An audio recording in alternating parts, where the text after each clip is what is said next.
Hey, welcome back to my channel, Iraqi Dinar News Update here. The Iraq aims to bring the dollar exchange rate to conformity. Financial and economic advisor to the Prime Minister, Mohammed Shia al-Sudani, revealed on Tuesday 5 factors that could help narrow the gap between the official dollar exchange rate and its parallel market price, potentially leading to convergence between the two rates.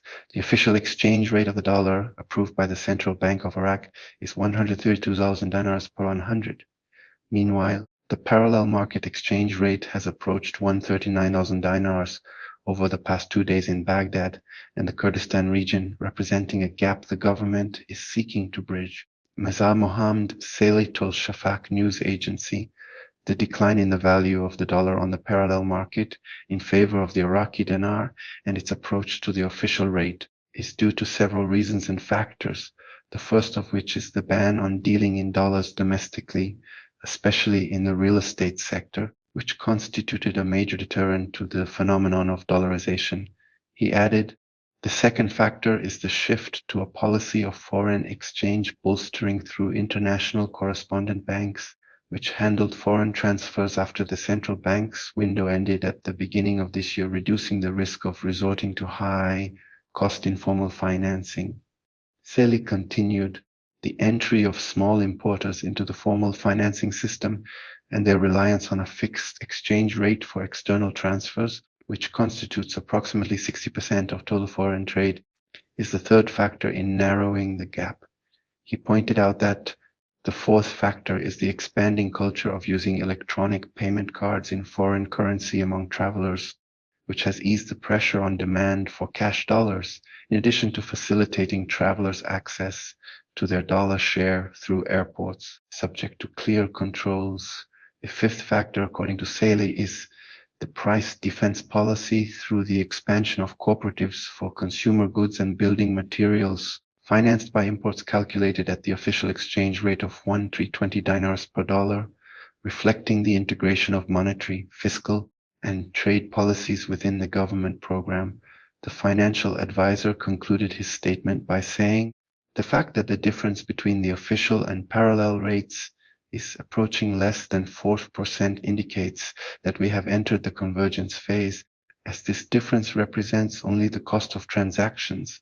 The recent statement by the Iraqi government's financial and economic advisor, Mazar Mohammed Saleh, provides a detailed roadmap of 5 key policy strategies that have begun narrowing the gap between the official exchange rate and the parallel market rate of the US dollar in Iraq. These measures are deeply relevant to any discussion about the potential revaluations RV'd of the Iraqi Dinar QD. Below is a comprehensive, in-depth 2,000-word analysis that ties each of the 5 measures to the broader context of currency reform and dinar revaluation. To understanding the framework, Iraq's exchange rate dilemma, before we analyze the 5 factors, it's important to understand the nature of Iraq's current currency challenge. $120,000 IQD per 100 parallel the black market rate $139 IQD per 100. The difference between the two, although relatively small, less than 4 cents, is a critical economic signal. In international finance, such gaps often indicate issues in liquidity, informal market reliance, import-export distortion, or capital control inefficiencies. Closing this gap, achieving what's called rate convergence, is one of the prerequisites for any revaluation or redenomination of a national currency. That is, a country must stabilize its currency internally before it can gain confidence externally, whether it seeks to strengthen its exchange rate or delete the 3 zeros from its banknotes as part of a revaluation strategy. Pew Factor 1T. Ban on domestic dollar use. The fight against dollarization, Mazar Saleh emphasized that the prohibition of using US dollars in internal economic activity, especially in large markets like real estate, is a major step toward de-dollarization. This move limits the demand for US dollars inside Iraq and reinforces the role of the dinar as the primary currency of transaction. Relevance to dinar revaluation and revaluation depends on currency sovereignty. No central bank can revalue its currency if a significant portion of its domestic economy uses a foreign currency. By forcing real estate and commercial transactions into the dinar, the government increases demand for IQD and enhances confidence in it. Dollar bands make the IQD more stable and predictable. These are prerequisites for a revaluation that requires trust domestically and internationally. Moreover, using the dinar exclusively allows the central bank to better manage liquidity, implement monetary policy effectively, and reduce inflationary pressures, all of which contribute to a stable environment in which a revaluation can realistically occur. Factor 2, international banking compliance.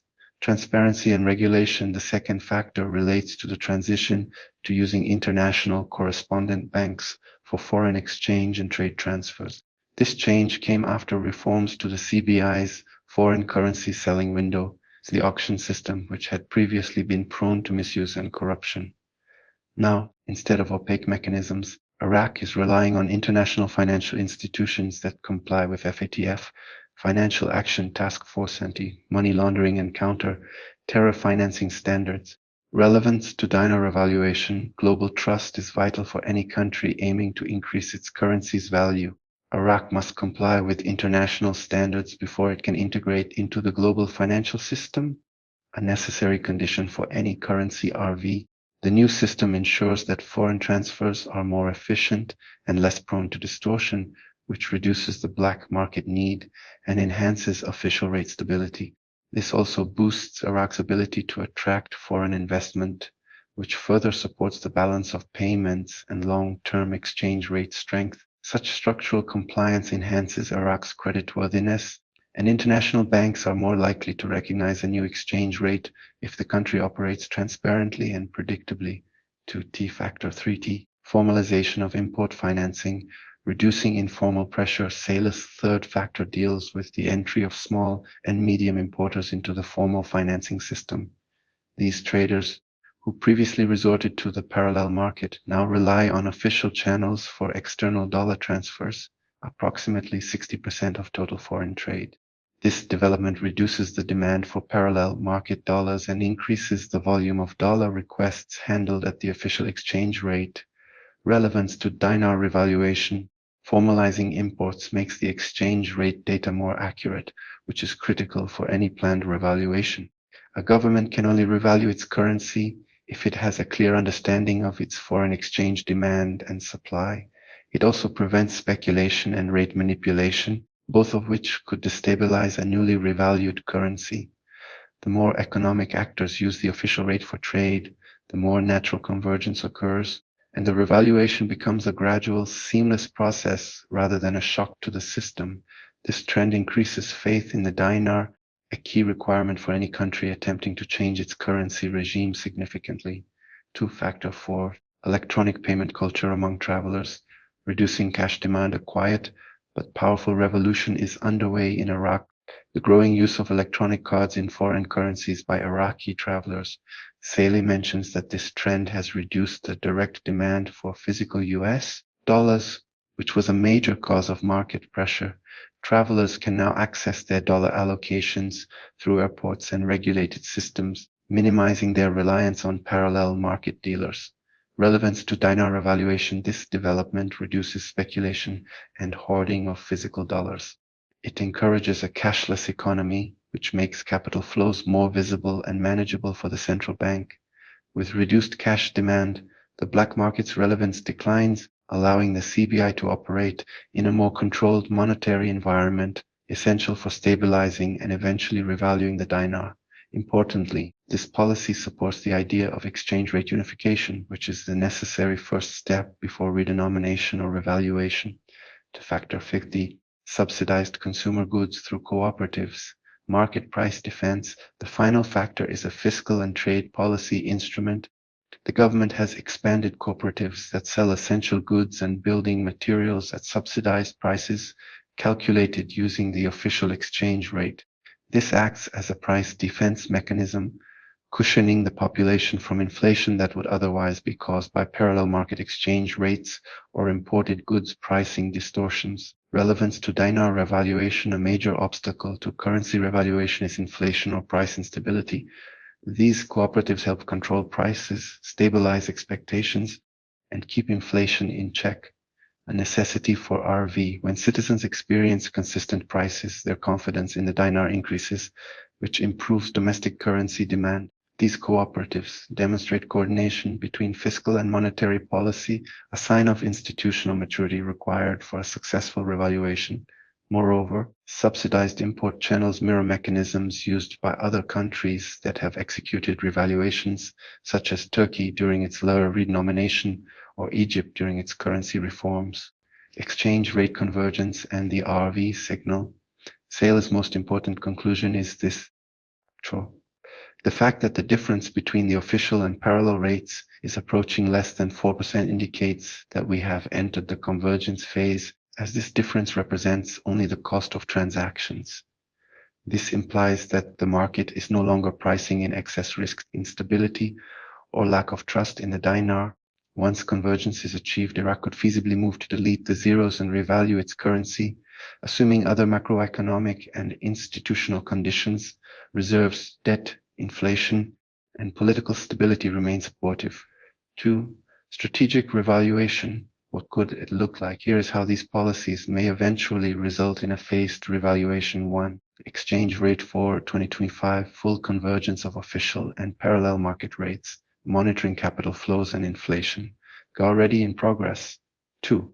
Q1 into 2026, increased IQ usage, reduced dollarization, enhanced reserves, stable trade balance are supported by cooperatives, traveler cards. 3. Technical preparation, Q2, Q3, 2026 public awareness campaigns, printing of new banknotes if redenomination happens, financial sector training. 4. Implementation late 2026, early 2027 gradual deletion of zeros or pegged revaluation announcement could be from 1,320 ID per USD to 1,2 IQDs, deleting 3 zero C or a managed float resulting in upward appreciation. 5.